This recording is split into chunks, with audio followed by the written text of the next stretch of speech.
বিসমিল্লাহির রহমানির রহিম। আলহামদুলিল্লাহি রাব্বিল আলামিন। আসসালাতু ওয়াসসালামু আলা রাসূলিল্লাহি ওয়া আলা আলিহি সাহবিহি আজমাইন। রাব্বি ইশরাহ লি সাদরি ওয়া ইয়াসসির লি আমরি। আম্মা বাদ। আমরা আজকে আল্লাহর নাম কন্টিনিউ করছি এবং আলহামদুলিল্লাহ আমরা কিয়ামত নিয়ে অনেকদিন ধরে আলাপ করছি এবং আজকে সেটা লাস্ট পার্ট। সো আমরা একটা কুইক রিক্যাপ করব বিফোর আমরা আজকে সেশন শুরু করি, যেহেতু এটা আজকে লাস্ট পার্ট। প্রত্যেকজন আল্লাহর কাছে ডিরেক্ট হিসাব দিতে হবে, আল্লাহর সাথে ওয়ান অন ওয়ান। এবং আল্লাহ তিন ধরনের হিসাব নেবে। অনেক সময় অনেকের হিসাব আল্লাহ বেহিসাব, কোনো হিসাব ছাড়াই আল্লাহর জান্নাতে পাঠা দিবেন ভিআইপি এন্ট্রি দিয়ে, এবং অনেকের ইজি হিসাব হবে, অনেকের ডিফিকাল্ট হিসাব হবে। আল্লাহ যেন আমাদেরকে ইজি হিসাব দান করেন। এবং আমাদেরকে হিসাব করা হবে অ্যান্ড দেন আমাদের আমল ওজন করা হবে মিজানে। দুইটাই আমাদের করা হবে এবং সেই হিসাবে মানুষ অনেককে ডান হাতে বই দেওয়া হবে যারা সাকসেসফুল হবে, জান্নাতি হবে, এবং অনেককে বাম হাতে দেওয়া হবে যারা জাহান্নামী হবে। এখন এই যে আল্লাহ সুবহানাহু ওয়া তাআলা এত কিছু বলছেন, এগুলাকে যদি আমরা শুধু গল্প আকারে নিয়ে নেই, যে আমরা একটা গল্পের মতো শুনলাম অ্যান্ড দেন ইটস ওভার, তাহলে এটার থেকে আমরা কোনো বেনিফিট পাবো না। এটা আল্লাহ এত ডিটেলসে বলার পিছনে অন্যতম কারণ হলো যেন আমরা এটার সিরিয়াসনেসটাকে বুঝি, আমরা এটার জন্য যেন নিজেকে প্রিপেয়ার করতে পারি এবং আমাদের ইমানকে যেন আমরা বৃদ্ধি করাতে পারি। That is the main purpose. So আমরা এটাকে যদি এই যে আমরা ডিটেল শুনতেছি অ্যাবাউট আল্লাহ কিভাবে কিয়ামত করবেন, কিভাবে হিসাব নেবেন, কিভাবে আমরা জান্নাতে যাব, কিভাবে মানুষ জাহান্নামে যাবে, কিন্তু এটার থেকে যদি আমাদের কোনো ইমানের কোনো চেঞ্জ না আসে, এটাতে যদি আমাদের নিজেদের ভিতরে কোনো আমলের জন্য চেঞ্জ না আসে, তাহলে এই পুরো জিনিসটাই কিন্তু ইউজলেস হয়ে গেল। তো আমরা আজকে যে নামটা দিয়ে শুরু করব সেটা হলো আল খাবির। সো আল খাবির হলেন যে আল্লাহ সুবহানাহু ওয়া তাআলা যিনি সব কিছু জানেন, ছোট জিনিস জানেন, বড় জিনিস জানেন, প্রত্যেকটা জিনিস জানেন, কোনো জিনিস ওনার থেকে লুকানো নাই। আল্লাহ সুবহানাহু ওয়া তাআলা কোরআন শরীফে এই নামটা অনেকবার ব্যবহার করছেন এবং সবচেয়ে বেশি কয়েকটা কম্বিনেশন ইউজ করছেন। আল্লাহ বলছেন ওয়াল্লাহু খাবীরুন বিমা তা'মালুন। আল্লাহ জানেন, আল্লাহ ইজ অ্যাওয়্যার, আল্লাহ সবকিছু খবর রাখেন যে তুমি কি করতেছো, আল্লাহ সবকিছু ডিটেল খবর রাখেন। এবং আল্লাহ বলতেছেন ইন্নাল্লাহা কানা আলিমান খাবীর। এখন এখানে খাবীর এন্ড আলিম দুইটা ওয়ার্ড ইউজ করছেন। খাবীর এন্ড আলিমের মধ্যে ডিফারেন্স আছে। আলিম হলো যে সবকিছু জানেন, সবকিছুর ব্যাপারে জ্ঞান রাখেন, আর খাবীর হলো যে সবকিছুর খবর রাখেন, সবকিছুর ব্যাপারে সচেতন, অ্যাওয়্যার সবকিছুর ব্যাপারে। So Allah is knowledgeable about everything and Allah is also aware of what you're doing. So both the things.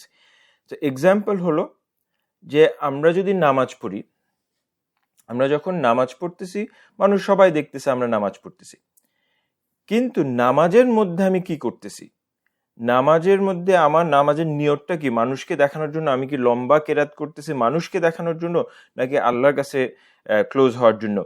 আমি নামাজের মধ্যে কি চিন্তা করতেছি, আমার নামাজের মধ্যে খুশু আছে কিনা নাই, এগুলা সব কিছুর ব্যাপারে আল্লাহ খবর রাখেন। That is Al Khabir. So প্রত্যেকটা আমল যখন আমরা করি, প্রত্যেকটা আমলের ডিটেল রিজন পারপাস সব কিছু আল্লাহ জানেন। আমরা এক মানুষের সাথে যখন একটা ভালো কথা বলছি, মানুষকে হেল্প করতেছি, আমরা হেল্প করতেছি কি কারণে হেল্প করতেছি? হেল্প করতেছি সেই কারণে যে আমি আল্লাহর থেকে রিওয়ার্ড পাবো, নাকি আমি ওই মানুষটা আমাকে বড় হিসাবে জানবে, ভালো হিসাবে জানবে, মানুষটা আমাকে চ্যারিটেবল হিসাবে জানবে, নাকি আমি আবার তার থেকে রিটার্ন হেল্প চাচ্ছি যে আজকে আমি তাকে হেল্প করতেছি, আমার বিপদের দিনে সে আমাকে হেল্প করবে, সেটা আমার পারপাস। কিন্তু এগুলো যদি পারপাস হয় ভার্সেস আমার কি পারপাস হলো আল্লাহকে খুশি করা, দ্যাট ইজ সব কিছু আল্লাহ ইজ খাবির। সো আমাদের নিয়ত আমার সবসময় only for the satisfaction of Allah হতে হবে। আল্লাহ বলছে ইন্নাহু কানা বি ইবাদি, আল্লাহ ইবাদির ব্যাপারে খাবিরুন বাসিরুন, আল্লাহ তার সবকিছু দেখতেছেন এন্ড সবকিছুর খবর রাখতেছেন। সো আমাদের যে এই যে হিসাব করা হবে, আল্লাহ প্রত্যেকটা জিনিসের আল্লাহ হিসাব নিবেন, প্রত্যেকটা জিনিস মিজানের মধ্যে ওজন নেওয়া হবে। নামাজের মধ্যে আমি নামাজটাকে কতটুকু খুশু দিয়ে পড়লাম, আওয়াল ওয়াক্তে পড়লাম কি পড়লাম না, প্রত্যেকটা জিনিসের হিসাব নেওয়া হবে। এবং আল্লাহ কোরআন শরীফে যে জিনিসটা বললাম যে বারবার এই আয়াতটা বারবার আসছে যে আল্লাহ ইজ খাবির অফ তা'মালুন, আমরা কি করছি সেটার ব্যাপারে আল্লাহ জানেন, ভালো খারাপ সবকিছু জানেন। এবং আল্লাহর সাথে যদি আমরা কোনো ডিসোবেডিয়েন্স করি, আল্লাহর কোনো রুল যদি অমান্য করি, তার মানে হলো আমরা নিজের উপরে জুলুম করি। যখন আমরা কোনো কিছু রং করছি, আল্লাহকে অমান্য করতেছি, আল্লাহর উপর জুলুম করি না, আমরা নিজের উপর জুলুম করি। আল্লাহর উপর জুলুম করার কোনো উপায় নেই, আমরা নিজের উপর জুলুম করি। তো সেটা আমরা লাস্ট হালাকাতে আলাপ করছি যে নিজের উপর জুলুম করলে, আল্লাহকে অমান্য করলে আমাদের আল্লাহর কাছে হিসাব দিতে হবে। আজকে যেটার উপর আমরা কনসেন্ট্রেট করব ওইটা হলো যদি মানুষের উপরে জুলুম করা হয়, সেই ব্যাপারেও আল্লাহ খাবির এবং সেটারও হিসাব নেওয়া হবে। সো গুনাহ দুই টাইপের হয়, রাইট? সো গুনাহ দুই টাইপের হয়। একটা হলো আল্লাহকে অমান্য করা, নামাজ, রোজা, হজ, জাকাত, সুদ খাওয়া, এনিথিং, যেগুলা সব আমরা রুলস এন্ড রেগুলেশনস এর মধ্যে পড়তেছি, যেগুলো আল্লাহর সাথে ডাইরেক্ট রুলস এন্ড রেগুলেশনস এর মধ্যে, সেটা হলো আল্লাহর সাথে আমার হিসাব হবে। এবং সেইটা যদি আমরা গুনাহ করে থাকি, আল্লাহর কাছে যদি আমরা সত্যিকার অর্থে মাফ থাকি, সিনসিয়ার ভাবে মাফ চেয়ে থাকি, আল্লাহ সুবহানাহু ওয়া তাআলা বলছেন আল্লাহ মাফ করে দিবেন। আল্লাহ বলছেন ইয়া আইয়ুহাল্লাযিনা আমানু তুবু ইলাল্লাহি তাওবাতুন নাসিয়া, তুমি যদি সিনসিয়ার তওবা করো, আল্লাহর কাছে যদি সিনসিয়ার তওবা করো, দেন আল্লাহ উইল রিমুভ আওয়ার মিসডিডস, আমাদের গুনাহগুলোকে রিমুভ করে আমাদেরকে জান্নাতে অ্যাডমিট করে দিবেন। নাও দিস ইজ রিগার্ডিং আল্লাহর সাথে আমি ডিসোবিডিয়েন্স করতেছি। কিন্তু মানুষের সাথে আমি যদি ডিসোবিডিয়েন্স করি, that is the second time গুনাহ। সো ওইটা হলো যে একটা মানুষকে আমি মনে কষ্ট দিলাম, আমি মানুষটাকে চিট করলাম, মানুষটার এনি কাইন্ড অফ একটা মানুষের সাথে আমি খারাপ ব্যবহার করলাম, হোয়াট এভার ইট ইজ, এই ছোট হোক বড় হোক, এগুলো সব কিছুর কিয়ামতের দিন হিসাব দিতে হবে। অ্যান্ড সেটা ওই মানুষটা মাফ না করা পর্যন্ত আল্লাহ মাফ করবেন না। এখানে হলো স্ক্যারি পার্টটা, যে ওই মানুষটা আমাকে যদি মাফ না করে, আল্লাহ মাফ করবেন না। এখন আল্লাহ ইজ রহমান, আল্লাহ ইজ রাহিম, ওই মানুষটা রহমান না, ওই মানুষটা রাহিম না। সো আল্লাহর কাছে মাফ চাইলে আল্লাহ মাফ করে দিতেছেন, কিন্তু সেই মানুষটা কি আমাকে মাফ করবেন কি করবে না, বা কি হিসাবে মাফ করবে, that is the scary part. সেজন্য আমাদের মানুষের সাথে ব্যবহারের ক্ষেত্রে, মানুষের সাথে ডিলিং এর ক্ষেত্রে আমাদের এক্সট্রা কেয়ারফুল থাকা উচিত। যদি কখনো ভুল হয়ে যায়, আমাদের সেই মানুষের সাথে মাফ চেয়ে সেখানে জিনিসটাকে খালাস করে ফেলা উচিত। So that should be hour attitude. মানুষের কাছে যাওয়ার আগে, মানুষের হিসাব কিভাবে হয় সেটা নেওয়ার আগে, ডিসকাস করার আগে আমি পশু পাখির ব্যাপারে, অ্যানিমালসের ব্যাপারে তুলে ধরতে চাই যে অ্যানিমালসের সাথে যদি কোনো ইনজাস্টিস করা হয়, সেটারও হিসাব হবে। শুধু তাই না, একটা অ্যানিমাল যদি আরেকটা অ্যানিমালের সাথে ইনজাস্টিস করে, সেটারও হিসাব হবে। যে হাদিসে আসছে যে একটা অ্যানিমাল যার হর্ন আছে, সে ছাগল আরেকটা ছাগলের সাথে, যার শিং নাই তার সাথে মারামারি করতেছে, এই একটা ছাগল যদি আরেকটা ছাগলের উপরে ইনজাস্টিস করা থাকে, কিয়ামতের দিন ওই ছাগলদেরও জাস্টিস করা হবে। সো যদি অ্যানিমালদের ভিতরে জাস্টিস করা হয়, তাহলে মানুষের কি অবস্থা হবে? এখন একটু এটা আমি আগেও ক্ল্যারিফাই করছি, সেটা হলো যে একটা সিংহ একটা জিব্রাকে খাচ্ছে, সেটা তার সাথে ইনজাস্টিস করা হচ্ছে না, সেটা তার খাওয়া হলো তার হক, সে হক ফুলফিল করছে, দ্যাট ইজ ফাইন। কিন্তু কোনো কারণ ছাড়া যদি একটা অ্যানিমেল আর একটা অ্যানিমেলকে হার্ম করে, সেটার ব্যাপারে ইনজাস্টিস এর ব্যাপারে বলা হয়েছে, যেটাকে জাস্টিস করা হবে। এখন পশু পাখির সাথে, অ্যানিমেলের সাথে অ্যানিমেলের ব্যাপারে বললাম, এখন মানুষ যদি পশু পাখির সাথে খারাপ ব্যবহার করে, তাহলে কি হবে? আনফর্চুনেটলি এই ব্যাপারে আমরা মুসলমানরা, পার্টিকুলারলি আমাদের দেশে, এত আমরা অবলিভিয়াস অফ দিস থিং, যে অ্যাজ এ আমাদের কোনো হিসাবই দিতে হবে না। একটা বিলাই যদি বসে থাকে, সে বিলাইকে কোনো কারণ ছাড়া আমরা একটা ঢিল মারি, জাস্ট ফর ফান।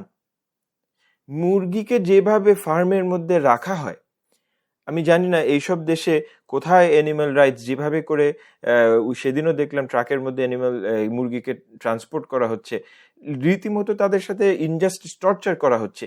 তো এইগুলা প্রত্যেকটা জিনিসের হিসাব আমাদের দিতে হবে। একটা মহিলা, বুখারীর হাদিস, যে একটা মহিলা তার একটা বিড়ালকে সে বেঁধে রাখছে, বেঁধে রাখার পরে তাকে পানি দেয় নাই, খাওয়া দেয় নাই, তাকে ছেড়েও দেয় নাই সে নিজের খাওয়া নিজে নিয়ে আসবে। সেই অন্যায়ের কারণে, সেই জুলুমের কারণে এই বিড়ালের সাথে সে যে জুলুম করছে, সেই জুলুমের কারণে তার জাহান্নামের আগুনে পুড়তে হবে। Can you imagine? সেই একটা জুলুম, একটা বিড়ালের সাথে সে তাকে খাওয়া দেয় না টাইমলি, বা তাকে খাওয়া প্রোভাইড করে পানি দেয় না, বেঁধে রাখছে, তার জন্য তার জাহান্নামের আগুন পড়তে হবে। অন দি আদার হ্যান্ড, একটা প্রস্টিটিউট একটা থার্স্টি কুকুরকে রাহমা শো করে পানি দিছে, সেই জন্য আল্লাহ সুবহানাহু ওয়া তাআলা তাকে মাফ করে দিছেন। What are we doing? আমরা নিজেদেরকে মুসলমান ডাকি, আমাদের রাহমা দেখানোর কথা পশু পাখির প্রতি, কিন্তু আমরা রাহমা তো দেখানো দূরের কথা, আমরা তাদের সাথে রীতিমতো প্রতিটা স্টেপে আমরা জুলুম করে যাচ্ছি। আমাদের কিয়ামতের দিন কি হবে? মানুষের সাথে হিসাব, পশু পাখির সাথে হিসাব, আল্লাহর সাথে হিসাব, আমাদের তো পাগল হয়ে যাব আমরা। So we need to make changes right now. এবং এগেন আমি আবার রিএমফাসাইজ করছি, এইগুলো ডিসকাশনের only reason, it's not যে আমরা কিয়ামতের ব্যাপারে গল্প শুনলাম, no, it is because we want to change ourselves. তিরমিজি হাদিস, this is a very powerful hadith. Be merciful to those on the earth and the one in the heaven will show mercy upon you. মানুষের উপরে শুধু বলে নাই, যারা দুনিয়ার সব ক্রিয়েশনের উপরে রাহমা শো করতে বলছে, তাহলে রাহিম রহমান আমাদের উপরে রাহমা শো করবে। This is the basic. আমরা যদি আল্লাহর থেকে রাহমা চাই, মানুষের প্রতি, পশু পাখির প্রতি, দুনিয়ার প্রতি, সবকিছুর প্রতি আমাদের রাহমা শো করতে হবে। একটা মানুষ যদি আরেকটা মানুষের হক নষ্ট করে, কিয়ামতের দিন সেই জুলুমের প্রত্যেকটা হিসাব দিতে হবে। এই একটা মানুষ আরেকটা মানুষের জন্য আল্লাহর কাছে সু করবে, আল্লাহর কাছে বলবে, এই আল্লাহ, এই জিনিস এই মানুষটা আমার সাথে করছে।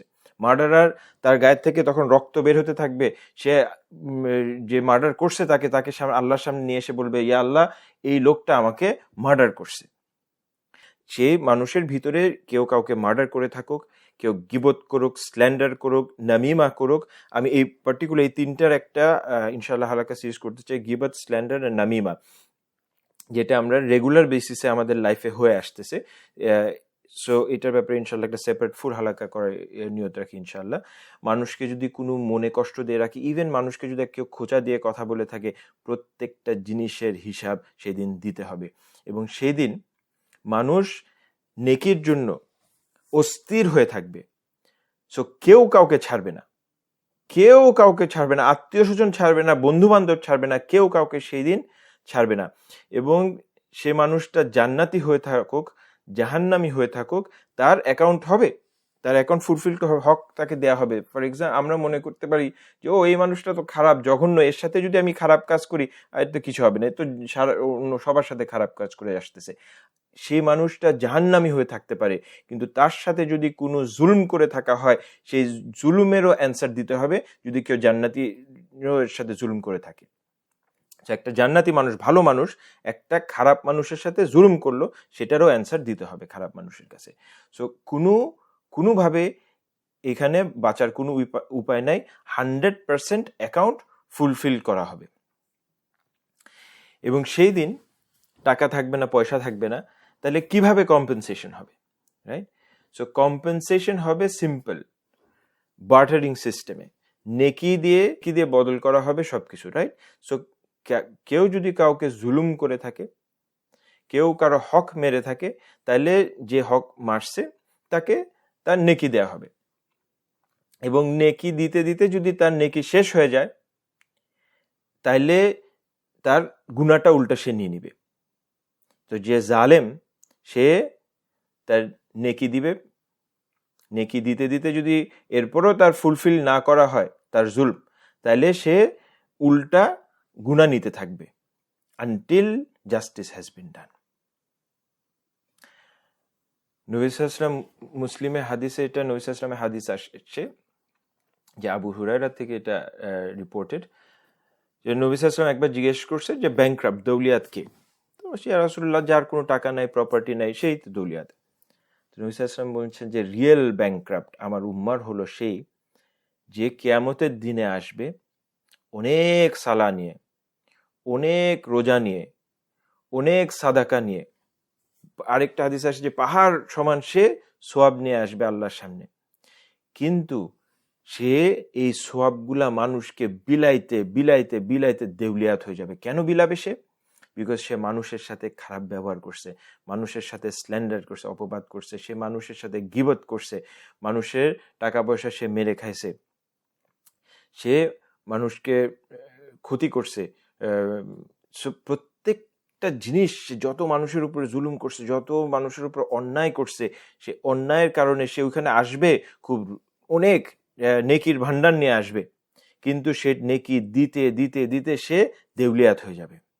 এবং যখন সে দেউলিয়াত হয়ে যাবে, দেউলিয়াত হয়ে যাওয়ার পরে যখন আর তার কোনো নেকি নাই, কিন্তু তখন কি করবে? যে মানুষগুলোর সাথে, আগের হাদিসটার কথা বললাম যে আগের মানুষগুলা যাদের সাথে সে খারাপ ব্যবহার করছে তাদের সে গুনাহগুলা নেওয়া শুরু করবে, এবং গুনাহ নিতে নিতে তাকে এক পর্যায়ে যখন হিসাব শেষ হবে তখন তাকে জাহান্নামে ফেলে দেওয়া হবে।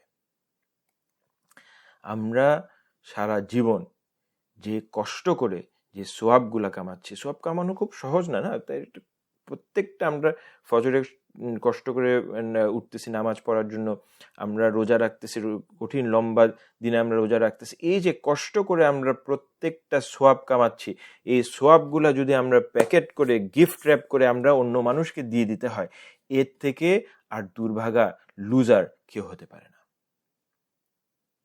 সো একটা মানুষের সাথে খারাপ ব্যবহার করার আগে আমাদের চিন্তা করতে হবে যে আমি কি করতেছি, আমি ওই মানুষটার ক্ষতি করতেছি নাকি আমি নিজের ক্ষতি করতেছি।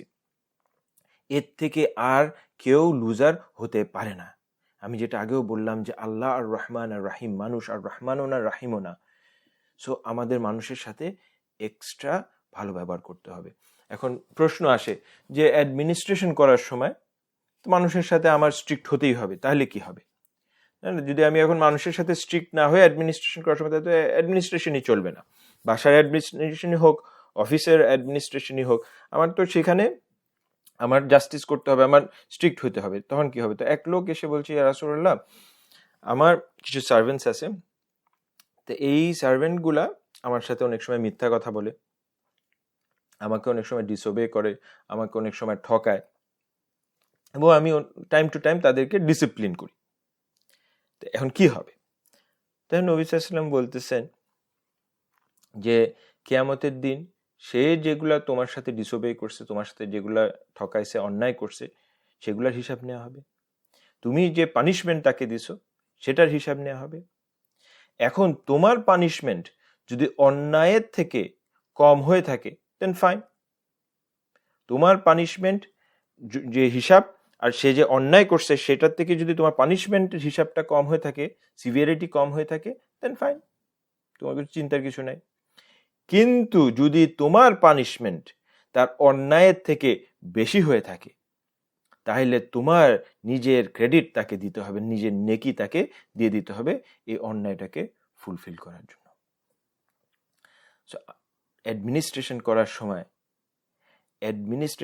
আমাদের মনে রাখতে হবে যে সেই মানুষটা যে অন্যায় করতেছে, just because I am the administrator, আমি যা ইচ্ছা করতে পারবো, আমার সার্ভেন্ট আমি যা ইচ্ছা করতে পারবো, সে অন্যায় করছে বলে আমি তাকে যেভাবে ইচ্ছা বকলাম, আমার মনে রাখতে হবে যে আমি যদি তার অন্যায়ের থেকে বেশি অ্যাডমিনিস্ট্রেশন করে ফেলি, বেশি পানিশমেন্ট দিয়ে দিই, তাহলে আমার সেটা অ্যাকাউন্টেবল হতে হবে আল্লাহর কাছে। So we have to B extremely careful about it. যে একটা মানুষ যদি আমাকে থাপ্পড় মারে, তার বিনিময়ে আমার তাকে থাপ্পড় মারার রাইট আছে, কিন্তু সে থাপ্পড় মারলো আমাকে, আমিও তাকে থাপ্পড় মারলাম, হিসাব সমান সমান, সব শেষ। কিন্তু থাপ্পড় মারতে গিয়ে যদি ঘুষি মেরে দিই, তাহলে আমি বিপদে। আবার যদি থাপ্পড়ের বিনিময়ে আমি তার সাথে আমি প্রোটেস্ট করলাম কিন্তু আমি থাপ্পড় মারলাম না, তাহলে কি হবে? আমি এই জিনিসটা ধৈর্য ধরে আল্লাহর জন্য রেখে দিলাম, Allah will take care of it. Either আমি নিজে দুনিয়াতে টেক কেয়ার করে ফেলতে পারতেছি, আর না হলে আমি রেখে দিতে পারতেছি যে আল্লাহ এটাকে টেক কেয়ার করবেন। এবং আল্লাহ যদি কিয়ামতের দিন এটাকে টেক কেয়ার করে, তখন আমি সেই সোয়াব পাবো, সেই নেকি পাবো, যেটার জন্য আমি তখন বসে থাকবো। আমার everything will depend on it, যে আইদার জাহান্নাম থেকে আমি জান্নাতে চলে আসতে পারি আমার এই সবরের জন্য, অথবা যদি জান্নাতে থাকি আমার জান্নাতের পজিশন হায়ার হয়ে যাবে। সো আমার সেই জিনিসটা তখন সবচেয়ে বেশি দরকার হবে। সো আমরা যদি সবর করতে পারি আমাদের জন্য ইট ইজ বেস্ট। হ্যাঁ, অফকোর্স, আমি there are situations যখন এটা রিটালিয়েট করা দরকার, কিন্তু যেন কোনো মতে এটা বেশি না হয়। এবং আমরা যদি কারোর সাথে জুলুম করে থাকি, আমরা কারোর সাথে কোনো খারাপ কাজ করছি, কারো ব্যাপারে গীবত করছি, এখন কি হবে? আমি তো ভুল করে ফেলছি, এখন আমার কি করা দরকার? সো নাম্বার 1 হলো যে তার কাছে মাফ চাওয়া, অ্যাপোলজি করা, এবং that is the best situation, ideal situation. কেউ যদি কারো থেকে টাকা মারে, এখন তার কাছে মাফ চাইলে হি হ্যাজ দ্য রাইট যে বলা যে আমাকে টাকাটা 100% ফেরত দেন বা যতটুকু সম্ভব ফেরত দেন, এরপর আমি মাফ করবো, সেরকম ধরনের ডিমান্ড করা ইজ ওকে। কিন্তু কোনো ওভার ডিমান্ড করাটা, যে আনরিজনেবল ডিমান্ড করাটাও আবার অ্যাকসেপ্টেবল না। এনিওয়ে, কিন্তু অনেক সময় এটা করা পসিবল হয় না, রাইট? হতে পারে সে মানুষটা ইন্তেকাল করছে, মারা গেছেন, হইতে পারে যে তার সাথে যদি আমি এই ব্যাপারে কথা তুলি তাহলে ভালোর থেকে আরো খারাপ হয়ে যেতে পারে। সো সেই সময় কি করা যেতে পারে? এখন হাদিসে কোনো এটার ব্যাপারে ডিরেক্ট কোনো ইন্ডিকেশন নাই, কিন্তু স্কলার্সরা যেটা বলে যে ওই মানুষটার সাথে আমি জুলুম করছি, হোক আমি তার সাথে গীবত করছি, বা হতে পারে তার কিছু পাওনা টাকা ছিল, তার আমার দেওয়ার কথা ছিল, দেই নাই, সে এখন ইন্তেকাল করছে। সো ওইসব সিচুয়েশনে হ্যাঁ, যদি তার ওয়ারিশ থেকে থাকে, তার ওয়ারিশের কাছে আমরা টাকা দিয়ে দিতে পারি, বাট ইন এ সিচুয়েশন ভাবে আমরা কিছুই করতে পারতেছি না, রাইট? সো তখন কি করা যেতে পারে? তো তখন বলছে যে সেই মানুষটার জন্য ভালো কাজ করো, সে কিছু সাদা কাদা ওই মানুষটার জন্য নিয়ত করে, অথবা তার ব্যাপারে ভালো কথা মানুষের কাছে বলো, সো দ্যাট কিয়ামতের দিন যখন হিসাবের খাতা আসবে তখন লোকটা দেখতে পারবে যে এই লোকটা আমার নামে গীবত করছে, আবার এই লোকটা আমার নামে প্রশংসাও করছে, তখন হতে পারে লোকটা মাফ করে দিবে। আল্লাহ আমাদেরকে এইসব ভয়ঙ্কর জিনিস থেকে রক্ষা করুক। আল্লাহ আমাদেরকে আল্লাহ আমাদেরকে মাফ করে দেখ, যেন কিয়ামতের দিন আমরা এই ভয়ঙ্কর সিচুয়েশনে না দাঁড়াই। আরেকটা সিচুয়েশন যেটা হয়, ওইটা হলো যখন আমরা কাউকে ফলো করি। সো ফলো করি ইন দ্য সেন্স যে হতে পারে একজন আমার বস, সে আমাকে একটা অর্ডার দিল, সে অর্ডারটা আমার মানতে হবে, অথবা আমার একটা ফ্রেন্ড, কিন্তু সে খুব ইনফ্লুয়েন্সিয়াল, সে যা বলে সব ফ্রেন্ডসরা শুনে, সে যদি কোনো অন্যায়ের কথা বলে থাকে, একটা বসও যদি অন্যায়ের কথা বলে থাকে, সেটা যদি আমি মানি, সেটার এবং আমি ফলো করে যদি আমি অন্যায় করি, সেটার ব্যাপারেও আমার আল্লাহর কাছে জবাব দিতে হবে কিয়ামতের দিন। সূরা ইব্রাহিমে আল্লাহ বলতেছেন যে যখন মানুষকে সব একসাথে করা হবে, তখন যারা উইক, তারা অ্যারোগেন্টকে বলবে যে indeed we were your followers, আমরা তোমাদের অনুসরণ করছি, সো এখন আমাদেরকে বাঁচাও, আল্লাহর থেকে তোমার কিছু রক্ষা করো, কোনো আমাদের এই আযাব থেকে আমাদের আযাবকে কমায় দাও। তারা বলবে যে না, এটা আমাদের পক্ষে সম্ভব না, আমাদের এখন কোনো রেহাই নেই, আল্লাহ যদি আমাদেরকে গাইড করতো আমরাও তোমাকে গাইড করতাম। সো একজন আরেকজনের কোনো ধরনের গুনার ভাগ নিবে না, কেউ নিবে না, কোনো ফ্রেন্ড নিবে না, কোনো আত্মীয় নিবে না, ইভেন ফ্যামিলি নিবে না। ফ্যামিলিকে একটা পুরুষের দায়িত্ব তার ফ্যামিলির জন্য প্রোভাইড করা, কিন্তু সে যদি হারামভাবে প্রোভাইড করে, ফ্যামিলি দায়ী না এর জন্য, হি ইজ রেসপন্সিবল। ফ্যামিলি এটার কোনো রেসপন্সিবিলিটি নিবে না, তার রেসপন্সিবিলিটি নিতে হবে। সো কারো জন্য, কারো কথা শুনে যদি আমরা কোনো জুলুম করি, আমরা যদি কোনো অন্যায় করি, সে অন্যায় জুলুম সব কিছুর জন্য রেসপন্সিবল শুধুমাত্র আমি, এবং আমারই শুধুমাত্র আল্লাহর কাছে সেটা উত্তর দিতে হবে। আরেকটা মানুষ যদি আমাকে অর্ডারও করে থাকে, ডাজন্ট ম্যাটার, সেই অন্যায়ের সে তার পার্টের হিসাব নিবে, আমার পার্টের হিসাব সে নিবে না। যখন সব হিসাব শেষ হয়ে গেল, মানুষের সাথে হিসাব, আল্লাহর সাথে হিসাব সব শেষ হয়ে গেল, শেষ হওয়ার পরে লাস্ট স্টেজ, জান্নাতে যাওয়ার আগে লাস্ট স্টেজ হলো সিরাত পার করতে হবে। আমরা বাংলা বলি পুল সিরাত পার করতে হবে। সো ইটস এ ব্রিজ, যেটা পার করতে হবে, যেটা জাহান্নামের উপর দিয়ে ব্রিজটা, এটা আমাদের সবার এই ব্রিজটা পার হতে হবে জান্নাতে যাওয়ার আগে। সো সিরাতের ব্যাপারে নবী সাল্লাল্লাহু আলাইহি ওয়াসাল্লাম বলছেন যে এটা একটা ব্রিজ যেটা জাহান্নামের উপর দিয়ে থাকবে, ব্রিজটা খুব স্লিপারি থাকবে, এন্ড ব্রিজের মধ্যে বড় বড় হুক থাকবে, বলা হয় হুকগুলা জাহান্নামের থেকে হুকগুলো এখানে থাকবে। এবং কিছু মানুষ যাদের এটা আমলের উপর ডিপেন্ড করবে, যাদের আমল খুব ভালো থাকবে তারা থান্ডারের স্পিডে, লাইটনিং এর স্পিডে তারা ক্রস করে যাবে ওখান থেকে, তাদের কোনো অসুবিধাই হবে না। এরপরে যারা আমল আর একটু কম তারা উইন্ডের স্পিডে তারা পার করবে। এরপরে যাদের আমল একটু কম তারা ফাস্ট ঘোড়ার স্পিডে পার করবে। এইভাবে যার যেরকম আমল সেই হিসাবে তারা ক্রস করবে। এবং যখন এখানে কিছু ক্যাটেগরাইজ করা হয়েছে, যেটা বললাম যে ফার্স্ট ক্যাটেগরি হলো যে যারা ওইখান থেকে ফুল ক্রস করে যাবে, যারা কোনো ধরনের হার্ম তারা পাবে না, ডাইরেক্ট আরামসে তারা ক্রস করে যাবে। সেকেন্ড ক্যাটেগরি হলো তারা ক্রস করবে ঠিকই, কিন্তু ক্রস করার সময় তাদের এই হুকগুলা তাদেরকে স্ক্র্যাচ করবে এবং সেজন্য তারা গুনাহ মাফ হবে, ব্যথা পাবে এবং তাদের ইভেন্চুয়ালি তারা সিরাত ক্রস করে যাবে, জাহান্নামে তারা পড়বে না এবং তারা জান্নাতে যেতে পারবে। কিন্তু তাদের এখানে তাদেরকে এই হুকগুলো স্ক্র্যাচ করবে। আমরা এটা আগেও ডিসকাস করছি যে আল্লাহ মানুষের গুনাহ অনেকভাবে মাফ করেন এবং 100% গুনাহ না মাফ করা কেউ জান্নাতে ঢুকতে পারবে না। সো আল্লাহ অনেকের গুনাহ মাফ করে দুনিয়াতে ফিতনা দিয়ে, অনেক সময় মানুষের কবরের মধ্যে আযাব দিয়ে, কিয়ামতের দিন ওয়েটিং করায়, হিসাব নেওয়াটা, ডিফিকাল্ট হিসাবটা ইটসেলফ ইজ অ্যান আযাব। অ্যান্ড দেন ফাইনালি সিরাত যখন পার হবে, এই সিরাত পার হওয়ার সময় যদি কাউকে স্ক্র্যাচ করা হয়, সেটা হলো তার গুনাহ মাফ করা হচ্ছে, বিকজ তার কিছু গুনাহ রয়েছে। গুনাহ যতক্ষণ ধরে মাফ না হবে, ক্লিন স্লেট না হবে, সে তো জান্নাতে ঢুকতে পারবে না। So this will be the last process, যেখানে গুনাহ মাফ করায় তাকে জান্নাতে যাওয়ার সুযোগ করে দেওয়া হবে। এবং থার্ড ক্যাটাগরি হলো যারা সিরাত যাওয়ার সময় তাদের গুনার কারণে তারা সিরাত থেকে জাহান্নামে পড়ে যাবে। এখন এখানে ডিপেন্ড করবে কে কোন ক্যাটাগরিতে। যারা এখান থেকে পড়বে, যারা মুনাফিক থাকবে তারাও এখান থেকে পড়ে একেবারে ডিপেস্ট লেভেল অফ জাহান্নামে চলে যাবে। অনেকের থাকবে অল্প গুনার, তারা জাহান্নামে পড়বে, মেবি কদিন পর আল্লাহ তাদেরকে আবার উদ্ধার করে নিয়ে আসবে। সো এইভাবে, এবং লাস্ট মানুষ যে এই সিরাত ক্রস করবে, সে নিজেকে 4 হাত পায়ে ক্রল করতে করতে সে কোনো মতে সিরাত পার হবে। সো যত বেশি আমল হবে অত ফাস্ট মানুষ অ্যান্ড ইজিলি মানুষ সিরাত ক্রস করবে। আরেকটা হাদিস নবী সাল্লাল্লাহু আলাইহি ওয়াসাল্লাম বলছেন যে সিরাত will be thin like a hair, চুলের মতো চিকন হবে, অ্যান্ড সোর্ডের মতো শার্প হবে।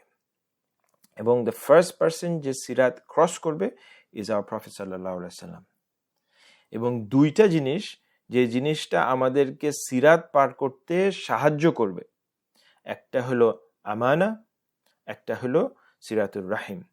আমানা হলো ইন্টিগ্রিটি, সততা, ট্রুথফুলনেস, মানুষের সাথে কন্ট্রাক্ট, প্রমিস আমরা কতটুকু ফুলফিল করতেছি, এগুলো সব হলো আমানার মধ্যে পড়ছে। সো যারা আমানা মানুষের রাখে, আমানা ফুলফিল করে, তা এটা হলো ওয়ান ক্যাটাগরি, দুইটা জিনিস যেটা হেল্প করবে। আরেকটা হলো যে মানুষের সাথে সিরাতুর রাহিম মানে ফ্যামিলির সাথে ব্লাড কানেকশন তারা কানেক্ট করে রাখে আর কি। তো ফ্যামিলির সাথে ভালো ব্যবহার করা, ফ্যামিলির সাথে সম্পর্ক ভালো রাখা, সেই ফ্যামিলি মেম্বার যদি আমার সাথে খারাপ ব্যবহার করেও থাকে এরপরও আমি তার সাথে ভালো ব্যবহার করা। সো দিস আর সিরাতুর রাহিম। সো এই দুইটা জিনিস আমাদেরকে সিরাত পার হতে সেই দিন সবচেয়ে বেশি হেল্প করবে। আমরা সবসময় সবকিছুর সাথে যখন দোয়া করব, এর সাথে সাথে আমরা সেটার জন্য দোয়া করতে হবে যেন আল্লাহ সুবহানাহু ওয়া তাআলা আমাদেরকে সিরাত আরামসে লাইটনিং স্পিডে আল্লাহ পার করে দেন। আল্লাহ কিয়ামতের দিন মানুষদেরকে দুইভাবে রাখবেন, রাইট? সো আল্লাহ আইদার আল হাফেদ হবেন, অথবা আল্লাহ মানুষের জন্য আর রাফেদ হবেন। সো আল্লাহ মানুষের জন্য আল হাফেদ মানে হলো মানুষের জন্য যে আল্লাহ মানুষকে রিডিউস করে দিবে, আর রাফি হলো যখন মানুষকে আল্লাহ এলিভেট করে দিবেন। সূরা ওয়াকিয়াতে বলতেছেন,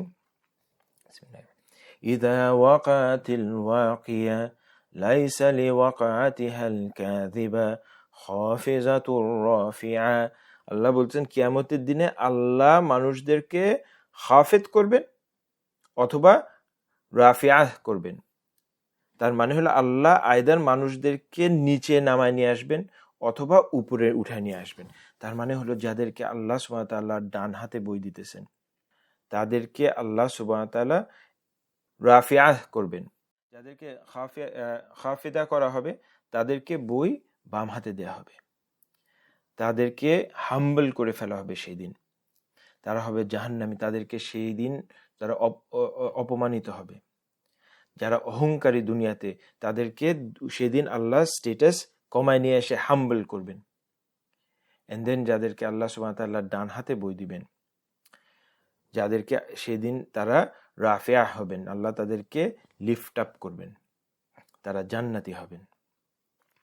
এবং দুনিয়াতে আমরা ডাজন্ট ম্যাটার কি পজিশনে আছি, দুনিয়াতে যদি আমরা কষ্টের মধ্যে থাকি, ডিফিকাল্টির মধ্যে থাকি, হতে পারে আমরা যেভাবে লাইফটাকে এক্সপেক্ট করি সেভাবে আমাদের লাইফটা হচ্ছে না, কিন্তু কিয়ামতের দিন যদি আমরা রাফিয়া হই দেন আমরা সাকসেসফুল, আর কোনো চিন্তার কিছু নাই, এভরিথিং ইজ গুড। কিন্তু দুনিয়াতে আল্লাহ যদি আমাদেরকে খুব ভালো রাখে, অনেক অনারের সাথে রাখে, খুব প্রেস্টিজের সাথে রাখে, ধন সম্পদ দিয়ে রাখে, কিন্তু কিয়ামতের দিনে যদি আল্লাহ আমাদেরকে বাম হাতে বই দেয়, হিসাবের বই যদি বাম হাতে দেয়, তাহলে আমরা লুজার হয়ে গেলাম। সো আমাদের আল্লাহ সুবহানাহু ওয়া তাআলা যেন কিয়ামতের দিন আমাদেরকে হিসাবকে সহজ করেন, এন্ড যেন আমাদেরকে সেদিন সম্মান দেন, লিফট আপ করেন, আমাদেরকে যেন হাম্বল না করেন। এবং লাস্ট স্টেজ যারা রাফিয়া হলো, আল্লাহ যাদেরকে উঠায় নিয়ে আসলেন, প্রেস্টিজ দিলেন, জান্নাতের জন্য ডান হাতে বই দিলেন, সিরাত পার করা দিলেন, সিরাত পার করার পরে আরো একটা স্টেজ, লাস্ট স্টেজ থাকতেছে জান্নাতের গেটের সামনে, এন্ড দ্যাট ইজ কান্তারা। কান্তারাটা কি জিনিস? কান্তারাটা হলো একটা small bridge, small curved bridge, যেটা একটা আর্চ ব্রিজ বলা হয়, যেটা হলো অনেকটা একটা ক্যাসেলের সামনে যে ছোট্ট আর্চড ব্রিজটা থাকে সেটাকে আরবিতে বলে কান্তারা। সো সিরাত পার হওয়ার পরে একটা ছোট্ট ব্রিজ থাকবে, সেটা হলো কান্তারা। এবং সিরাত পার হওয়া মানে হলো এখন এখানে অনলি মুমিনরা যারা জান্নাতের সুখবর পেয়ে গেছে তারা খালি পার হচ্ছে, তারা এখানে সিরাত পার হওয়ার পরে সবাই আসতেছে। আসার পরে এই জায়গাতে প্রত্যেকটা মুমিনদের ভিতরে, মুসলমানদের ভিতরে যারা জান্নাতি, তাদের ভিতরে যে ছোট ছোট ইস্যুজ আছে, সেই সকল ছোট ছোট ইস্যুজ সেখানে সলভ করা হবে। হতে পারে যে জান্নাতে যাচ্ছে একজন আরেকজনকে দুনিয়াতে খোঁটা দিয়েছিল, তার সাথে সার্কাজম ইউজ করছিল, কোনো কথা বলছিল যেটা তার মনে খারাপ লাগছিল, সবকিছু রিজলভ করা হবে। একটা 100% সবকিছু রিজলভ না করা পর্যন্ত কেউ জান্নাতে ঢুকবে না।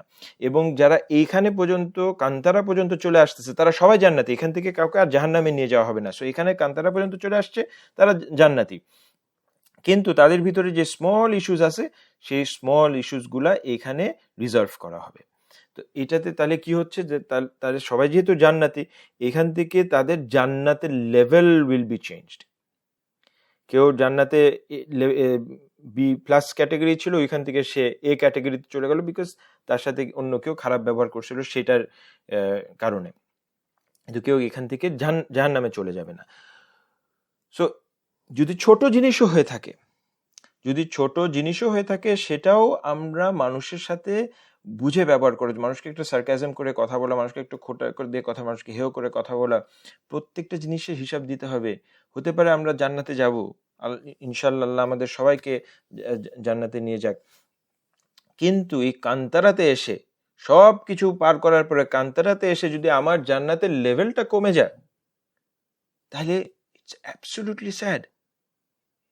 তাহলে আমরা ছোট ছোট গুনাও যেন আমরা মানুষের সাথে না করি, ছোট ছোট কষ্টও যেন মানুষকে না দিই, মানুষকে যেন ছোট করে কথা না বলি, জোক করে না কথা বলি। আমরা যদি একটা মানুষের সাথে জোক করে কথা বলছি, আমি মনে করছি জোক, যে তার কাছে মেবি কষ্ট লাগছে, আমি তাকে কোনো সিরিয়াসলি বলি নাই, কিন্তু কান্তারাতে দাঁড়ায় মেবি আমার সেটার হিসাব দিতে হবে। আল্লাহ সুবহানাহু ওয়া তাআলা আমাদেরকে এই ছোট ছোট গুনাও যেন মানুষ থেকে করার থেকে আমাদেরকে রক্ষা করে। এবং যখন এই হিসাব শেষ হয়ে গেল, কান্তারাতে সবকিছু সলভড হয়ে গেল, অ্যাকাউন্ট ক্লিয়ার হয়ে গেল, হওয়ার পরে আমাদেরকে জান্নাতে ঢোকার সুযোগ দেওয়া হবে। এবং সেম হাদিস নবী সাল্লাল্লাহু আলাইহি ওয়াসাল্লাম বলতেছেন যে জান্নাতে ঢোকার পরে তারা তাদের বাসা, they will know their homes in জান্নাহ better than they know their homes in দুনিয়া। আমরা আমাদের দুনিয়াতে আমাদের বাসার রাস্তা সবচেয়ে ভালো জানি, কিন্তু আমাদের দুনিয়ার রাস্তা যতটা ভালো জানি, এর থেকেও ভালোভাবে আমি জানবো আমার জান্নাতের বাসার রাস্তা কোনটা। একবার আমরা যখন জান্নাতে এন্ট্রি হয়ে যাবে, তখন আমরা everything will be good, and it will only happen যখন 100% all accounts have been cleared. আমাদের মনে রাখতে হবে, কেউ জান্নাতে যেতে পারবে না নিজের আমল দিয়ে, কেউ রাফেয়া হবে না সেদিন নিজের আমল দিয়ে। সে যতই চেষ্টা করুক নিজের আমল দিয়ে, সে নিজের আমল দিয়ে কোথাও যেতে পারবে না, শুধু আল্লাহর রাহমা দিয়ে যেতে পারবে। নবী সাল্লাল্লাহু আলাইহি ওয়াসাল্লাম বলছেন যে কেউ জান্নাতে যেতে পারবে না তার আমল দিয়ে, ভালো গুড ডিডস দিয়ে। তখন নবী সাল্লাল্লাহু আলাইহি ওয়াসাল্লামকে জিজ্ঞেস ইয়া রাসূলুল্লাহ, আপনারও? তখন বলছে হ্যাঁ, আমারও। কিন্তু আল্লাহ সেদিন আমাকে র্যাপ করবেন বাই হিজ গ্রেস, ফাদল, এন্ড বাই হিজ মার্সি, রাহমা, এন্ড সেই কারণে উনি সেই সম্মান পাবে যেগুলা সবকিছুতে ওনাকে এলিভেট করে রাখা হবে। সো আমাদের এই জিনিসটা মাথার মধ্যে রাখতে হবে যে আমার ডিডস দিয়ে আমি কখনো জান্নাতে যেতে পারবো না, অনলি পারবো আল্লাহর রাহমা দিয়ে। আমি যত ভালো কাজ করার চেষ্টা করতেছি, শুধুমাত্র করতেছি হলো এই ভালো কাজের মাধ্যমে আমি আল্লাহর রাহমা পাবো। এই ভালো কাজের মাধ্যমে আমি চেষ্টা করব যে আল্লাহ আমাকে ভালোবাসবেন। যদি এই ভালো কাজের মাধ্যমে আমরা আল্লাহর রাহমা, আল্লাহর মার্সি পেয়ে যাই, যদি আল্লাহ আমাদেরকে ভালোবেসে ফেলেন, এরপর আমাদের আর কোনো চিন্তা থাকবে না। কিন্তু আমাদের বারবার নিজেদেরকে রিমাইন্ড করতে হবে, আই এম ইনকেপেবল আমার আমল দিয়ে জান্নাতে যাওয়ার। ইট ইজ অনলি বাই আল্লাহর রাহমা। সো আল্লাহর কাছে আল্লাহর রাহমা সবসময় আমাদের দোয়া করতে হবে, যেন আল্লাহ কিয়ামতের দিন আমাদেরকে ওনার রাহমা দিয়ে র্যাপ করে রাখেন। আল্লাহ যেন আমাদেরকে সেই দিন আমাদের আমল সালেহা, আমরা দুনিয়াতে যা আমলে সালেহা করতেছি সেগুলা যেন আল্লাহ একসেপ্ট করেন। আল্লাহ যেন আমাদেরকে দুনিয়াতে রাহমা দান করেন, এন্ড আখেরাতেও আমাদের রাহমা দান করেন। আল্লাহ 99% আল্লাহর রাহমা রেখে দিয়েছেন কিয়ামতের দিন।